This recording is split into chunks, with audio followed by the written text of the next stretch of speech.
जिस तरह अल्लाह तबारक व तआला इंसान को बुरे हालात से आजमाता है ना, इसी तरह अल्लाह तबारक व तआला इंसान को अच्छे हालात से भी आजमाता है।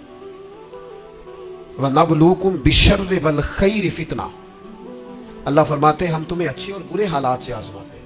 ये जो बहुत अच्छे हालात होते हैं ये भी आजमाइश होते हैं। जब बहुत ज्यादा दौलत होती है तो फिर भी आजमाइश होती है, बहुत ज्यादा शोहरत होती है तो फिर भी आजमाइश होती है, बहुत ज्यादा चाहने वाले होते हैं तो फिर भी आजमाइश होती है। अच्छे हालात से भी ये बंदा आजमाया जाता है और बुरे हालात से भी। बल्कि मैं आपसे अर्ज करूं, गरीबों पर आजमाइश कम होती है, अमीरों पर, मालदारों पर, मशहूर लोगों पर आजमाइश है। वअलमू अन्नमा अमवालुकुम व औलादुकुम फितना, माल और औलाद आजमाइश है, फितना है, ज्यादा आजमाया जाता है। अल्लाह ताला इंसान को आजमाता है। अब करना क्या है? अब करना यह है कि आजमाइश के लिए ज़हनी तौर पर तैयार रहना है। ये जो दुनिया है ये मोमिन के लिए कैद खाना है। जो लोग आपको बड़े सुखी भी नजर आते हैं ना, हो बड़ा प्रोटोकॉल है, बड़े आ रहे हैं, बड़े जा रहे हैं, उनके भी कभी करीब होकर देखेंगे तो दुख मिल जाएंगे आप। बल्कि मेरी एक बात याद रखिएगा, जितना बंदा बड़ा होता है उसके दुख भी उतने बड़े होते हैं। एक टाइम ऐसा आता है जब आपको सिर्फ सुननी है, आप किसी को सुना सकते, सारे तो आपसे मशवरा ले रहे हैं तो आप किससे लें? सारे आपको दुख सुना रहे हैं तो अब आपने किसको सुनाने हैं? सारे तो अपनी बातें आपसे कर रहे हैं तो आपने अपनी बात। तो जितना बंदा बड़ा होता जाता है उसके दुख भी उतने बड़े होते जाते हैं। इसलिए हालात का उतार चढ़ाव तो इंसान के साथ रहेगा। कोई अमीर रहेगा, कोई, मुझे बताइए मजदूरों की जरूरत है कि नहीं दुनिया में? तो अगर सारे ठेकेदार हो जाएंगे तो मजदूरी कौन करेगा? लीडर अगर सारे बन जाएंगे तो कारकुन कौन बनेगा? सारे इमाम बन जाएंगे तो मुक्तदी कौन बनेगा? सारे उस्ताद लग गए तो शागिर्द। तो अल्लाह ताला ने ये निजाम बनाया भाई। लेकिन बस एक बात ज़हन में रहे कि कोई भी मालदार किसी गरीब को हकीर ना समझे। अब मरातब का उतार चढ़ाव है, इसमें भी परेशान नहीं होना चाहिए, ये अल्लाह ताला ने बनाया है। और अगर कुरान मजीद की जो आयत, जो लफ्ज मैं पढ़ने लगा हूं, अगर ये आप समझ जाए ना और इस पर ईमान रखे पूरे तौर पर, तो फिर तो गरीब आदमी कभी परेशान हो ही ना, फिर तो कहे जहां मैं हूं बिल्कुल हूं। अल्लाह ताला ने कुरान मजीद में फरमाया वलो बसतल्लाहु रिज़्क़ लिइबादिही, फरमाया अगर अल्लाह ताला अपने सारे बंदों की रोजी कुशादा कर देता, सबका रिस्क अगर अल्लाह वसी कर देता, लबगौ फिल अर्द, तो जमीन में बगावत हो जाती, ये फसाद बर्पा करते, बगावत कर देते अगर सबकी रोजी।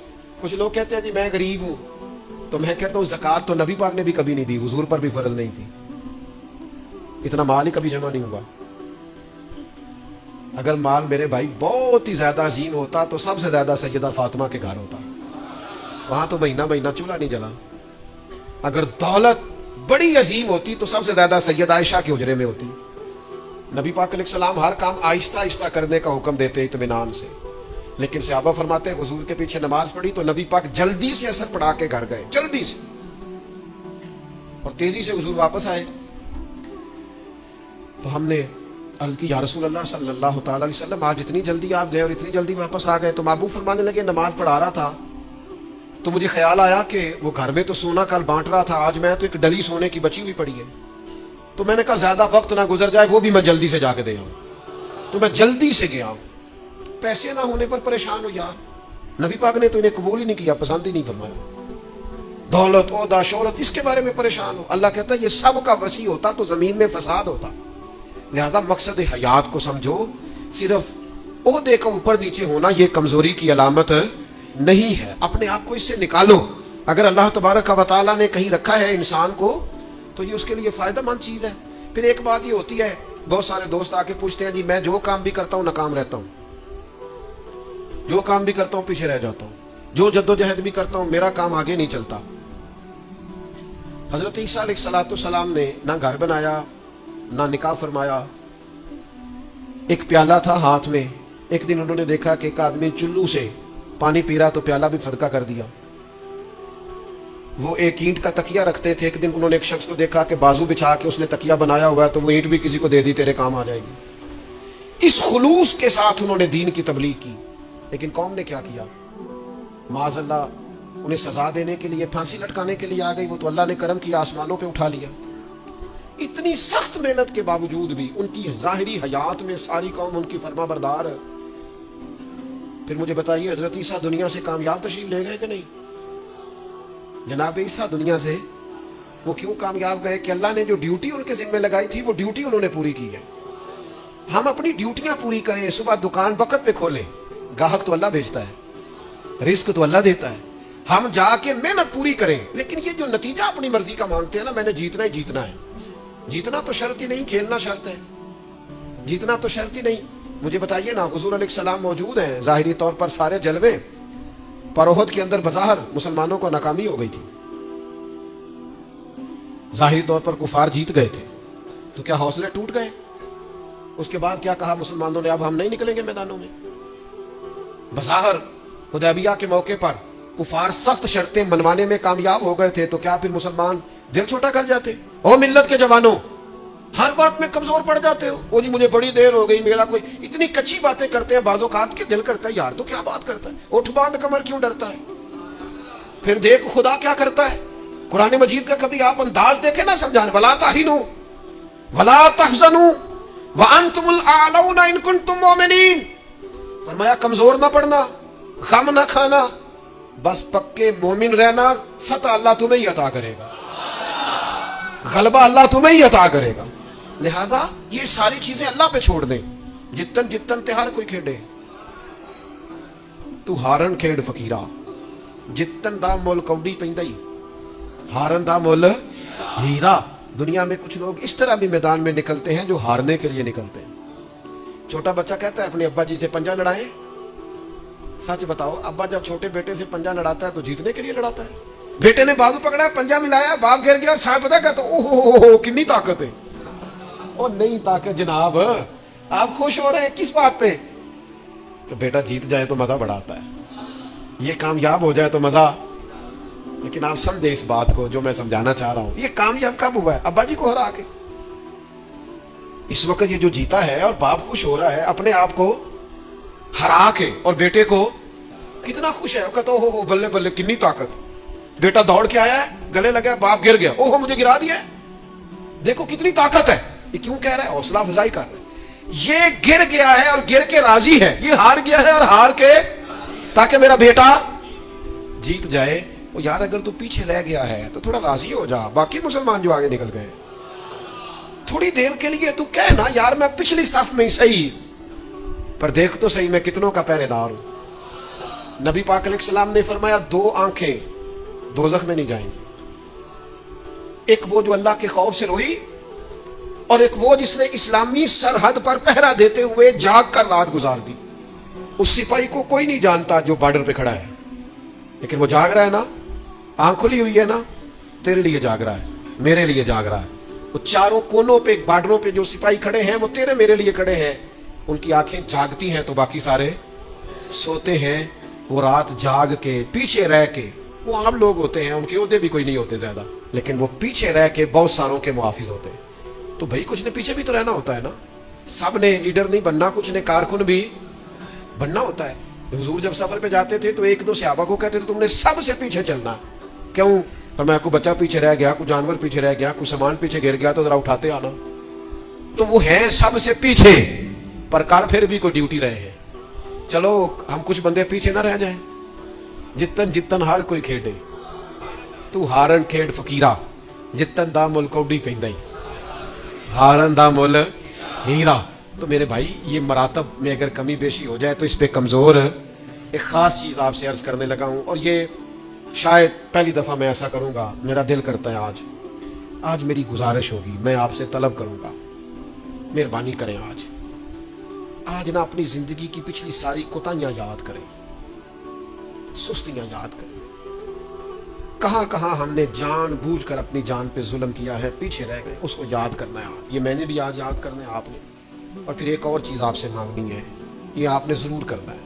آج آپ نے پچھلی کوتاہیاں یاد کرنی ہے, اور آج اللہ سے اور اپنے آپ سے ایک وعدہ کرنا ہے کہ مالک ایک زندگی میں ڈیوٹی ہم ضرور کریں گے. وہ چاہے ہم یہ ذہن بنا لیں کہ ہم نے اپنے دوستوں کو نمازی بنانا ہے, یا یہ ذہن بنا لیں او پنڈ دے چنا بی بی نو طلاق ہو گئی یا خامد فوت ہو گیا تو اس کے والد نے کہا کہ تیرا نہ پھر نکاح کرنا ہے, شادی کرنی. میں کہ نہیں ابا جی نہیں. اب پتر پھر عمر کی میں گزرے, اس آخیا میں نہ ارادہ کر لیا میں ان ساری زندگی قرآن پاک پڑھانا ہے بچیاں. اس طرح کی میں نے درجنوں بیویاں دیکھی ہیں دیہاتوں میں. ساری زندگی اب میں قرآن, کوئی انہوں نے مقصد تو بنایا. نبی کریم علیہ السلام نے فرمایا قیامت کے دن اللہ تعالیٰ لوگوں سے فرمائے گا, سب سے پہلا سوال لوگوں سے, مختلف احادیث میں مختلف سوال ہیں جو سب سے پہلے ہو. اس حدیث میں فرمایا اللہ قیامت کے دن سب سے پہلا سوال بندوں سے یہ پوچھے گا, مجھ سے ملنے کو جی چاہتا تھا؟ میرے تے لنگ کئی مہینے تے برس گئے تے تیری دید نو دیدے ترس گئے, مجھ سے ملنے کو جی چاہتا تھا؟ میں آپ کو بات عرض کروں, مزہ نہیں آ جائے گا رب رسول کو دکھڑے سنانے کا, لطف نہیں آ جائے گا ان کی بارگاہ میں بیٹھ کے حال دل عرض کرنے. کیا منظر ہوگا, کیا رنگ ہوگا, کیا انداز ہوگا, خدا خود میر مجلس بود. کریم فرماتے رب بندوں سے فرمائے گا مجھ سے ملنے کو جی چاہتا تھا؟ عرض کریں گے مالک بڑا ہی چاہتا تھا. اب وہ کریم ہے نا, دریائے رحمت جوش پہ ہے, تو حضور فرماتے دوسرا سوال رب فرمائے گا یہ تمہارا مجھ سے ملنے کو کیوں جی چاہتا تھا؟ یہ کیوں جی چاہتا تھا بھلا مجھ سے ملنے کو؟ یہ انداز دیکھیے. تو حضور فرماتے ہیں بندے عرض کریں کہ مالک اس لیے جی چاہتا تھا کہ تو بڑا ہی کریم ہے, بڑا مہربان ہے, بڑا ستار ہے, تو بڑا غفار ہے, تو بڑا معاف کرنے والا ہے, تو بڑا عطا کرنے والا, تو اپنے بندوں سے بڑا پیار کرنے والا ہے, تو ودود ہے, تو رؤوف ہے, تو رحمان ہے, جی چاہتا تھا تجھ سے ملے. تو رب فرماتا ہے اس لیے جی چاہتا تھا کہ میں مہربان بڑا ہوں. ہاں. تو کریم فرمائے گا جاؤ پھر فرشتوں گواہ ہو جاؤ میں نے ان سب کے لیے جنت کا فیصلہ فرما دیا. اللہ فرماتے تم کیا سمجھتے ہو تمہیں بیکار پیدا کیا ہے؟ انسان کو اللہ نے بیکار نہیں بنایا. پہلی بات تو یہ سمجھ میں آ گئی کہ آیا کہاں سے ہے, بنایا کس نے ہے, بھیجا کس نے ہے. اور پھر بھیجنے والا کہتا ہے میں نے بیکار, ایک ذرہ بھی اللہ نے بیکار نہیں بنایا. ادھر دیکھو میری طرف دوستو, اس آدمی کو آپ سمجھتے ہیں نا بالکل مجذوب ہے, بالکل اس کی زبان سے رطوبت نکلتی ہے اور آنکھوں سے پانی نکلتا ہے اور ہاتھ پکڑ کر سڑک پار کرانا پڑتی ہے, اور جس کو تم سمجھتے ہو نا کہ اس کو تو گھر کا ایڈریس بھی نہیں آتا, اس کی پشت پر اس کا پتہ لکھا ہے, جسے تم خیال کرتے ہو نا یہ بالکل ضعیف ہے, کمزور ہے, اٹھ نہیں سکتا, چل نہیں سکتا, قرآن مجید کی آیت کہتی ہے کہ بندہ بیکار وہ بھی نہیں ہے, تو وہ تو بالکل کسی کام نہیں, وہ تو گھر والے بھی لوگ اس کا مذاق اڑاتے ہیں, کوئی اہمیت نہیں, کوئی پوچھتا نہیں. تو یہ کیا ہے؟ پڑھو نا مشکات شریف. اللہ کے پیارے حبیب علیہ السلام نے فرمایا یہ جو تمہیں رزق دیا جاتا ہے نا, اور یہ جو تم پر بارشیں برسائی جاتی ہیں, یہ تمہارے ضعیف لوگوں کی برکت سے دیا جاتا ہے. میں کسی شخص سے بیزار نہیں ہو سکتا کیونکہ ایک ذرہ بھی تو بیکار نہیں ہو سکتا, ایک ذرہ بھی تو بیکار نہیں. مجھے ایک دوست کی بات نہیں بھولتی, ان کے بیٹے نے آ کے کہا مجھ سے, کہنے لگے ابا جی نو آخو بڑا دے لیا رشتے داراں نو تے بڑا ونڈ لیا, وہ کہڑا کو نہ نیکی کردے نے, سوا سائڈ تے ہو کے کی پتہ کردے نے, آنکھوں نے ان بس کرن. اور وہ تھوڑے تھوڑے نالاں بھی تھے, چند باتیں اس نے اس طرح کی بتائیں جو واقعی شکایت والی تھی. تو میں نے ان بزرگوں سے کہا میں کہ باجی منڈا بھی پریشان ہے, کر دے بھی تو چھڈو, سادہ بندہ ان پڑھ آدمی محنت مزدوری, اتنی پتے کی بات کی. کہنے لگا حضرت صاحب پتہ نہیں اللہ کدے صدقے پہ دیتا ہے. تو مجھے یہ حدیث یاد آئی مشکات شریف کی, حضور فرمانے لگے اللہ تمہارے کمزوروں کی برکت سے تمہیں عطا کرتا ہے. کس کی وجہ سے اللہ تمہیں دیتا ہے؟ ضعیفوں کی وجہ سے. ایک تو کسی چیز کو بھی اللہ تعالیٰ نے بیکار پیدا پھر کس لیے پیدا کیا, مقصد حیات کیا ہے, اس کو آپ نے سمجھنا ہے. فرمایا الذی خلق الموت والحیات لیبلوکم ایکم احسن عملا. ہم نے موت اور حیات اس لیے پیدا کی ہے تاکہ پتہ چلے تم میں بہترین عمل کون کرتا ہے, بہترین عمل کون بندہ کرتا ہے. اس مقصد کے لیے موت اور حیات کو پیدا کیا. ہم تو کام کرنے آئے بھائی, دنیا میں کام کرنے آئے. یہ جو لوگ ویلے بیٹھے ہیں نا, صبح سے شام تک موبائلیں چلا رہے ہیں, آرام کر رہے ہیں, کھانے کھا رہے ہیں, آ رہے ہیں, جا رہے ہیں, یہ لوگ اس مقصد حیات سے غافل ہیں جس مقصد کے لیے بھیجے گئے. قرآن مجید کہتا ہے تمہیں اچھے اعمال کے لیے دنیا میں بھیجا ہے, اس مقصد کو تم سمجھو. کوئی خیر کا کام زندگی میں کرو, کوئی خیر کا کام. یہ جو مسجد کا خادم ہوتا ہے نا, اس کے پاس مسجد کی چابیاں ہوتی ہیں, اور مسجد کے خدام اکثر پڑھے لکھے نہیں ہوتے. कम पढ़े लिखे होते हैं, लिहाजा ये ड्यूटी करते हैं, मस्जिद में सफाई करते हैं, झाड़ू देते हैं, ड्यूटियां करते हैं। लेकिन मैं आपसे अर्ज करूं, बन संवर के इमाम साहब आए, जनाब पगड़ी बांधी है, जुब्बा पहना है, आके वो सज गए, संवर गए, आके यूं बैठ गए वो। लेकिन उन इमाम साहब को, उनकी भी बड़ी शान है, जो नमाजी मस्जिद में सजदा करेंगे उनकी भी बड़ी शान है। लेकिन उस बंदे का मर्तबा आप समझते हैं जो सबसे पहले आया है, इसने आके झाड़ू दिया है। कह लूं मैं एक जुमला, कह लूं मैं एक जुमला, एक बात कह लूं वो वाली कि नबी करीम अलैहिस्सलाम ने कुंजियां सारी सैयदना बिलाल को दे दी थी, ड्यूटी हजरत बिलाल हबशी को दे दी।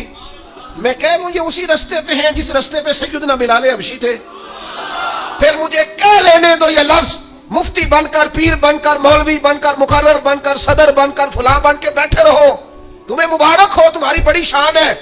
पर ये अजमत सिर्फ सैयदना बिलाल की है कि नबी करीम ने फरमाया, बिलाल मैंने मेराज की रात जन्नत में भी तेरे चलने की आवाज सुनी। ये शान सिर्फ। फिर मुझे कह लेने दो, कमर अच्छा है फलक पे ना हिलाल अच्छा है, तेरी नजर गर बीना हो तो दोनों से बिलाल अच्छा है। आप समझे इस बात को? कोई मकसद तो है ना मेरे भाई। सही बुखारी में मौजूद है, हजरत बिलाल मकसद बना लिया था हुजूर के दरवाजे की नौकरी करना। मैं आपसे अर्ज करूं, अगर कोई मकसद ही ना बनाओगे तो जिंदगी बेचैन बेकरार गुजरेगी। बामकसद लोगों की जिंदगी सही गुजरती है, बामकसद। कोई एक नौजवानों से बिलखुसूस कहूंगा, ये कोई मकसद नहीं है लोग राजी करना, स्टेटस लगाना, व्यूज चेक करना, लाइक्स, कोई मकसद नहीं है, बिल्कुल बेकार काम है। आप बासलाहियत है। कुछ नौजवानों को मैं देखता हूं, मुझे ऐसे लगता है ये नौजवान ऐसे मुल्क और मिल्लत को चला सकता है, कि कोई मकसद नहीं मिला, कोई काम नहीं है करने, कोई ड्यूटी नहीं अपने जिम्मे ली। आना है, जाना है, बैठना है, खुशगपियां है, तबसरे, ये कोई काम नहीं। आपका कोई मकसद हयात हो, आप कोई ड्यूटी करें, कोई काम करें, कोई खिदमत हो तो आप करें, आप महसूस करेंगे कि कुछ बरकत हो गई है। लेकिन अगर मुहम्मल वक्त गुजारोगे बेकार हो जाओगे, जंग लग जाता है सलाहियतों को। मैं खुद कई दफा अपने आप पे गुस्सा करता हूं कि यार ये 20 मिनट ऐसे ही वक्त जाया हो गया। और फिर एक और बात भी, इसमें उम्र का भी कोई लेना देना नहीं। इमाम राजी ने लिखा है, एक सहाबी के बारे में हुजूर ने फरमाया कि तेरा थोड़ा वक्त रह गया दुनिया से जाने का। जाहिर है बूढ़े आदमी थे, या रसूलल्लाह फिर मुझे बताएं क्या करूं? तो फरमाया उधर से सहीफे उठा के ला, तुझे कुरान पढ़ाना शुरू करूं, पढ़ता पढ़ाता दुनिया से चला जा। उन्होंने नहीं कहा ये उम्र नहीं, आपके पास महीना है, साल है, 20 साल है, जितना भी टाइम है, आज से कोई काम शुरू कर दें, कोई ड्यूटी करें। आप यकीन करें, कोई काम अगर हम अपने जिम्मे ले लेंगे तो हमारे लिए जीना आसान हो जाएगा, हमारे लिए जीना आसान हो जाए। ड्यूटी ले ले कोई, उसको करें। अब होगा क्या, जब आप उस मकसद के लिए निकलेंगे ना तो फिर मुश्किलात भी आएंगी, फिर हालात हमेशा एक जैसे नहीं रहते। तो अल्लाह आजमाएगा भी उस रास्ते में। वला नबलुवन्नकुम बिशैइन मिनल खौफि वल जूइ व नक्सिन मिनल अम्वालि वल अनफुसि वस समरात व बश्शिरिस साबिरीन। फिर इंसान को आजमाया भी जाएगा, अब मुश्किलात भी आएंगी। तो ये मुश्किलात जिंदगी का हुस्न है। आप जब किसी मकसद के तहत मैदान में निकलेंगे फिर आपको बातें भी सुननी पड़ेंगी। आप बिल्कुल सही से जा रहे हैं, लोग ताने भी देंगे, लोग कहेंगे भी, तो भाई इसका मजा आएगा। अब ज़हन बना लें कि भाई मुश्किलात आएंगी, उतार चढ़ाव आएगा, तो ये तकाजा होगा जब आप पहले से ज़हनी तौर पे तैयार होंगे, फिर कोई भी मुश्किल बंदे को परेशान नहीं करेगी। आज ना एक वादा करिए, उन बेमकसद नहीं जीना, कोई मकसद बनाना है, कोई प्रोग्राम, कोई थबकी। हमारे एक बुजुर्ग थे, वो फरमाया करते थे, मैंने जिंदगी में मकसद बनाया, मैंने मायूस लोगों के हौसले बढ़ाने, दुखियों को कहना है कुछ भी नहीं होने लगा, कर्म हो जाएगा। कुछ इरादे ना कर ले, कुछ प्रोग्राम ना बना ले, कुछ ख्याल ना कर ले, आज से कोई मकसद हयात बनाए, उस पर डट जाए। और मकसद कौन से बनाने हैं? जिनका कुरान पाक ठीक नहीं, आज नियत करें इंशाल्लाह ठीक करना। जिनको आता है आगे बढ़ाना है इंशाल्लाह। जिन लोगों को अल्लाह तबारक व तआला ने रिस्क दिया है वो गरीबों की मदद करेंगे इंशाल्लाह। जो मेहनत नहीं करते, वालिदैन परेशान है, वो आज इरादा करें, मालिक हम इरादा करते हैं तो मदद कर, हम मेहनत करेंगे इंशाल्लाह। जिनके रिस्क में कहीं कोई मिलावट है, वो समझते हैं कि यार ये मैं पूरी दयानतदारी से नहीं ले रहा, वो आज इरादा करें कि अल्लाह मैं मिलावट दूर करूंगा, वो हमसे नहीं अपने आप से, अल्लाह से, और मैं बिल्कुल जायज लिया करूंगा। आज से पक्के इरादे, पक्की नीयतें और मजबूत प्रोग्राम। जिन्होंने जानबूझ के नमाजें, इबादतें तर्क की हैं, वो आज इरादे करें कि बस भाई आज के बाद इंशाल्लाह। आप इरादा तो करें, آپ پروگرام تو بنائیں، وہ تو کریم ہی بڑا ہے۔ صحیح مسلم میں حدیث ہے، حضور فرماتے ہیں جو بندہ اللہ کی طرف ایک بالشت آتا ہے نہ ایک گٹ، اللہ اس کی طرف پورا ہاتھ آتا ہے۔ اور فرمایا جو مالک کی طرف چل کے جاتا ہے اللہ کی رحمت اس کی طرف دوڑ کے جاتی ہے۔ آپ ارادہ تو کریں، دیکھیں تو صحیح، میری طلب بھی تو تیرے کرم کا صدقہ ہے۔ یہ پاؤں اٹھتے نہیں بلکہ یہ اٹھائے۔